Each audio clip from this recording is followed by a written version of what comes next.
सतगुरु रूपी प्यारी सात संगत जी, प्यार और सत्कार से कहना धन निरंकार जी। सात संगत जी, जैसा कि हमें सतगुरु माता सुदीक्षा जी महाराज अपने विचारों द्वारा हर पल यही शिक्षा देते हैं कि हमने चाहे बुजुर्ग हो, बच्चे हों या युवा हो, सभी का आदर सत्कार करना है। तो 1 अक्टूबर को इंटरनेशनल यानी कि अंतर्राष्ट्रीय वृद्धजन दिवस मनाया गया। तो दासी इसी वृद्धजन दिवस पर ही कुछ विचार आप जी के चरणों में शेयर करने जा रही है। आप जी प्रवान करना और हम बुजुर्गों का हर पल आदर सत्कार करें। जिन जिन के घरों में भी बुजुर्ग हैं उनको आदर सम्मान दें, उनके साथ हम अच्छा समय बिताएं और सतगुरु माता जी को खुश कर पाएं। सतगुरु माता जी का कहना माने।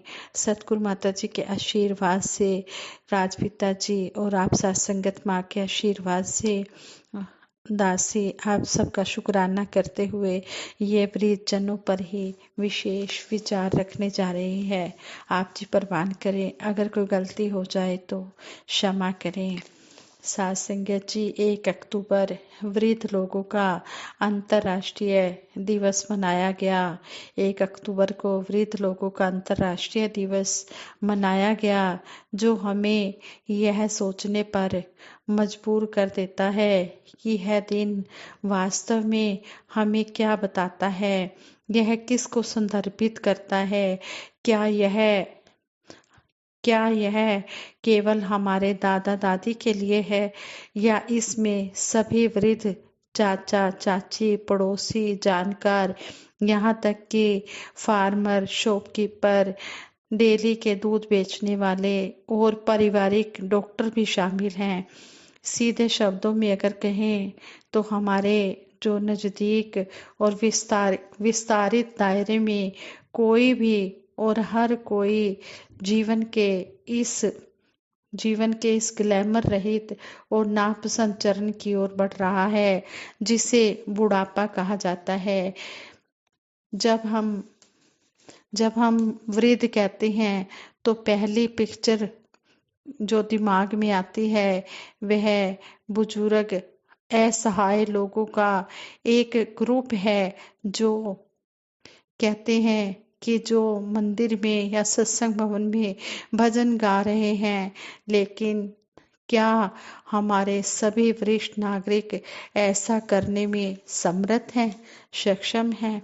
अगर हम अपने दिलों की गहराई से अगर हम ये जांच करें और उन सभी आलसी दोपहरों के बारे में सोचें जो हमने दादी की गोद में अपना सिर रखकर आराम करते हुए परियों की कहानियां और लोरी सुनते हुए बिताई थी। अभी भी वे कुरकुरे पकोड़े याद हैं जो दादी ने सर्दी की ठिठुरती ठंड के बावजूद विशेष रूप से हमारे लिए बनाए थे। ज्वाइंट फैमिली में टूटने के कारण हम में से अधिकांश के लिए ये पल अब भी यादें बन गए हैं। कहते हैं इसमें पोते पोतियों का बेहतर अवसरों के लिए विदेशों की ओर प्रस्थान करना भी शामिल है। जो लोग यहाँ रुकने का ऑप्शन चुनते हैं, वे अपनी पढ़ाई में, कोचिंग में और अपने शौक पूरे करने में और अपनी स्टडी करने में और सामाजिक व डिजिटल कामों में इतने व्यस्त रहते हैं कि इस परिवर्तित समय में जो परिणाम निकलता है वह यह है कि जब हम अपने बुजुर्ग रिश्तेदारों को अपने जीवन का अभिन्न अंग नहीं मानते, अब हम अपने बुजुर्ग रिश्तेदारों को अपने जीवन का अभिन्न अंग नहीं मानते, सफलता की ओर अपनी बेताब दौड़ में ऐसा लगता है कि हमने उन्हें कहीं पीछे छोड़ दिया है। उनकी बुनियादी ज़रूरतों को पूरा करने के लिए हमारे पास न तो अब समय है और ना ही कोई उसमें इंटरेस्ट लेते हैं। उनका समर्थन करना हमारी पॉकेट पर और उनकी छोटी छोटी डेली की समस्याओं का हल करना हमारे धैर्य पर भारी पड़ता है। हम उस बात को सहन नहीं कर पाते। इसका परिणाम यह है कि पूरे देश में, विशेष रूप से शहरी क्षेत्रों में, वृद्धाश्रमों की बढ़ती संख्या है। क्या अब समय नहीं आ गया?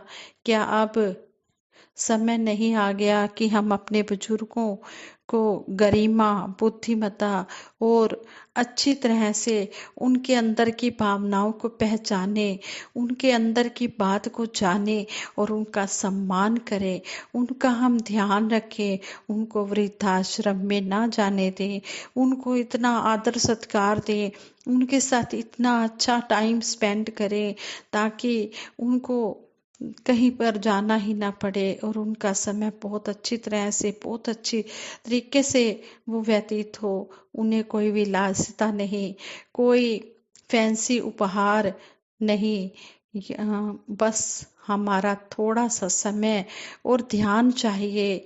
वे अभी भी बहुत कुछ कर सकते हैं, उन्हें बस एक मौके की जरूरत है।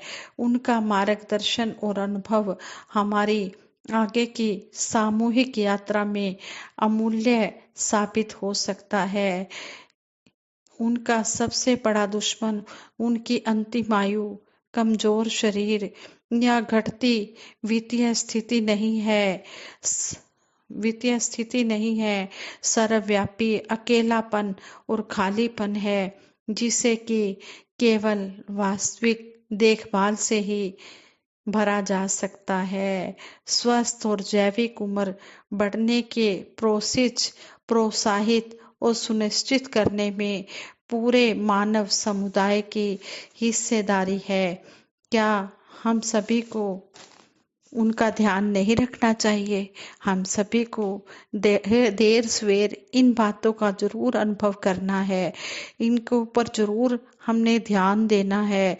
तो क्यों ना इसे उन लोगों के लिए और अधिक समृद्ध और संतुष्टिजनक बनाया जाए जो पहले ही इसे पार कर चुके हैं।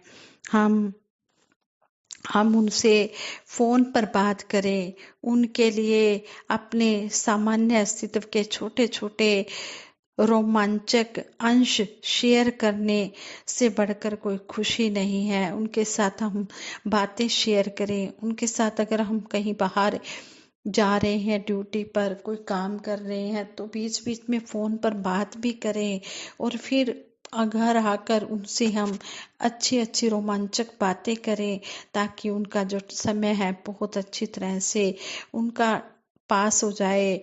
और उनसे नियमित मुलाकात हमारी प्राथमिकता रहनी चाहिए।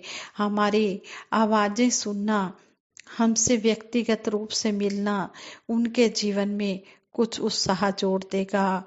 आइए हम उन्हें आश्वस्त करें कि हम हर कदम पर, हर समय उनकी सभी जरूरतों के लिए उनके साथ हैं।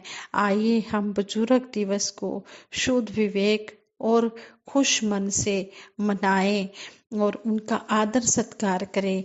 यही हमारे लिए उनका ये वृद्धजन दिवस जो है मनाना सही होगा कि हम अपने बुजुर्गों का आदर सम्मान करें। कोई भी अपने वृद्धजनों को, चाहे बुजुर्ग माता है या पिता है, वृद्धाश्रम में ना जाने दे।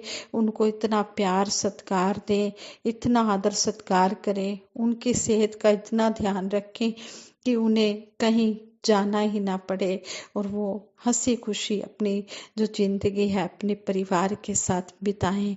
जो आज के विचार हैं ये वृद्धजनों पर ही विशेष विचार रखे गए हैं।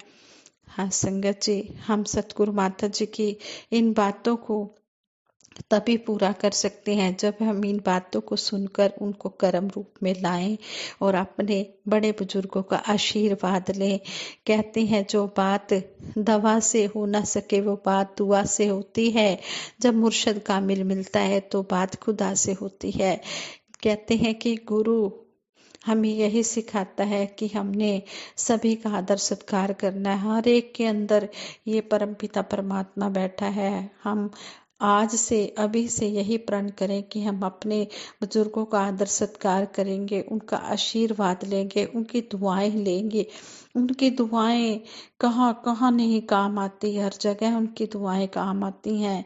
इसलिए हम कभी भी भूल कर भी अपने बुजुर्गों का दिल ना दुखाएं, वृद्धाश्रम में न जाने दें। उनको अपने साथ ही प्यार से रखें, उनका मन बहलाएं और इस तरह हम उनका आशीर्वाद लें। साथ संगत जी, अगर कोई गलती हो गई हो तो आप जी क्षमा कर देना। आप जी बहुत दयालु हो, कृपालु हो। साथ संगत जी प्रेम से कहना, धन निरंकार जी।